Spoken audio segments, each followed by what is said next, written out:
नमस्कार, बहुत स्वागत है आपका। आप देख रहे हैं खरा सच और मैं हूँ आपके साथ राधिका चौधरी। आज की सच्चाई उस बीमारी की है जो कोरोना के बाद लोगों के दिलों में दहशत बनकर खड़ी है। एक तरफ कोरोना तो दूसरी तरफ म्यूकोरमाइकोसिस यानी कि ब्लैक फंगस के नाम से भी इसे जाना जाता है। कोरोना ने लोगों की जानें लेना बंद नहीं की है और ना ही कोरोना खत्म हुआ है। इस बीच ब्लैक फंगस ने भी लोगों की जिंदगियां तबाह करना शुरू कर दी है। आज का सच यानी कि आज की खरी सच्चाई कि आखिर ये बीमारी है क्या, इस बीमारी से खुद को कैसे बचाएं और इस बीमारी के लक्षण क्या है और कैसे पता चलेगा कि ये बीमारी आपको है या नहीं है, जानते हैं।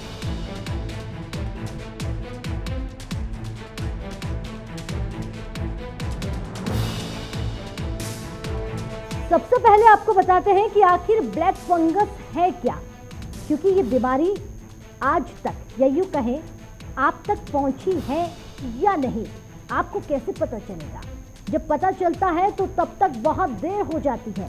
और साथ ही आज आपको ये भी बताएंगे कि ये ब्लैक फंगस होता कैसे है, अगर हो जाए तो करना क्या है। ब्लैक फंगस है क्या? म्यूकोरमाइकोसिस एक बेहद दुर्लभ संक्रमण है। ये म्यूकर फफूंदी के कारण होता है जो आमतौर पर मिट्टी, पौधों, खाद, सड़े हुए फल और सब्जियों में पनपता है। डॉक्टरों के अनुसार फंगस हर जगह होती है, मिट्टी में और हवा में भी होता है। यहाँ तक कि स्वस्थ इंसान की नाक में बलगम में भी फंगस पाया जाता है। ये फंगस साइंस, दिमाग और फेफड़ों को प्रभावित करती है और डायबिटीज के मरीजों को बेहद कमजोर, इम्यूनिटी वाले लोगों जैसे कैंसर या फिर HIV एड्स के मरीजों में ये जानलेवा भी हो सकता है। म्यूकोरमाइकोसिस में मृत्यु दर 50% तक हो सकती है। डॉक्टरों का कहना है कि कोविड-19 के गंभीर मरीजों को बचाने के लिए स्टेरॉइड्स के इस्तेमाल में ये संक्रमण शुरू हो रहा है।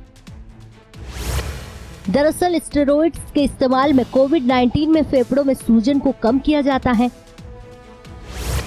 और जब शरीर की रोग प्रतिरोधक प्रणाली कोरोना वायरस से लड़ने के लिए अति सक्रिय हो जाती है तो इस दौरान शरीर को कोई नुकसान ना हो, इसे रोकने में मदद भी करता है। लेकिन ये इम्यूनिटी कम करते हैं और डायबिटीज या बिना डायबिटीज वाले मरीजों में शुगर का इस्तेमाल बढ़ा देता है। माना जा रहा है कि ऐसे में इम्यूनिटी कमजोर पड़ने के कारण म्यूकोरमाइकोसिस संक्रमण हो रहा है।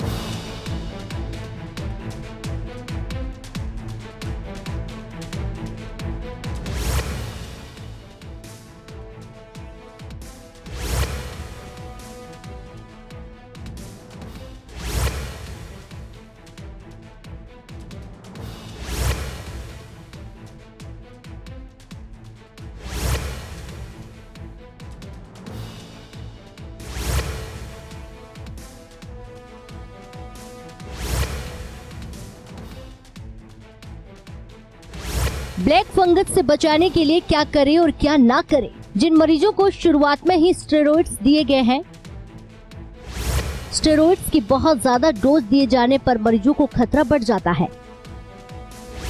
ऐसे में लोगों के खून में मिठास की मात्रा बढ़ जाती है जो हाई ब्लड शुगर के रूप में सामने आता है। अगर लंबे वक्त तक स्टेरॉइड्स दिए जाते हैं तो भी लोग ब्लैक फंगस की चपेट में आ जा सकते हैं। कुछ दवाइयां भी बहुत सावधानी से देनी चाहिए, वो भी फंगस इन्फेक्शन का कारण बन सकती है। बिना डॉक्टरी सलाह स्टेरॉइड्स लेना खतरनाक हो सकता है। स्टेरॉइड बिल्कुल उचित मात्रा में लें और कम से कम समय तक लें। ब्लड शुगर कंट्रोल में नहीं हो तो डॉक्टर से बिना पूछे स्टेरॉइड्स लेना नहीं छोड़े। 3 चीजें बहुत महत्वपूर्ण है।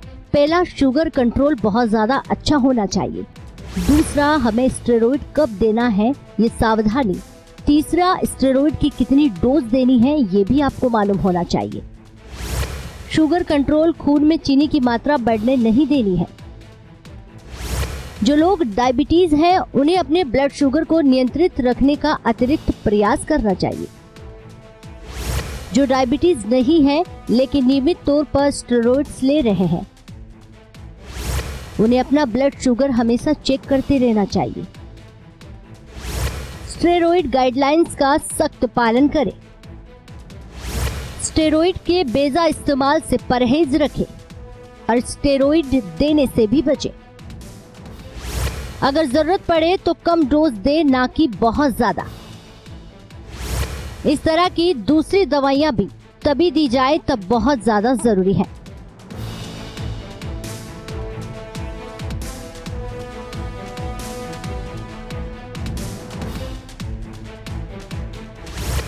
कैसे समझें कि ब्लैक फंगस ने अटैक कर दिया है? अगर आपको नाक में दिक्कत महसूस हो रहा हो, अगर आपको सिर दर्द हो रहा हो, चेहरे के एक हिस्से में दर्द महसूस हो या वो सूज जाए, चेहरा सुन्न पड़ रहा हो, चेहरे का रंग बदल रहा हो, पलकों में सूजन आने लगे, दांत हिलने लगे, ब्लैक फंगस ने फेफड़ों पर आक्रमण कर दिया है तो ये लक्षण जरूर दिखेंगे। बुखार, सांस लेने में दिक्कत, कफ, खशार में खून आना, सीने में दर्द होना, धुंधला दिखाई पड़ना। ये लक्षण दिखे तो तुरंत डॉक्टरों से संपर्क करें। दवाइयों से भी इसका इलाज हो जाता है, कुछ मौकों पर सर्जरी भी करनी पड़ती है। कितना खतरनाक है ब्लैक फंगस? क्या है इसका इलाज? डॉक्टरों का कहना है कि ये नाक या मुंह के जरिए शरीर में प्रवेश करता है। दूसरे चरण में ये आंख को प्रभावित भी करता है और तीसरे चरण में ये दिमाग पर अटैक करता है। 4-6 हफ्ते तक दवाइयां लेनी पड़ती है और गंभीर मामलों में 3-3 महीनों तक इलाज चलता है।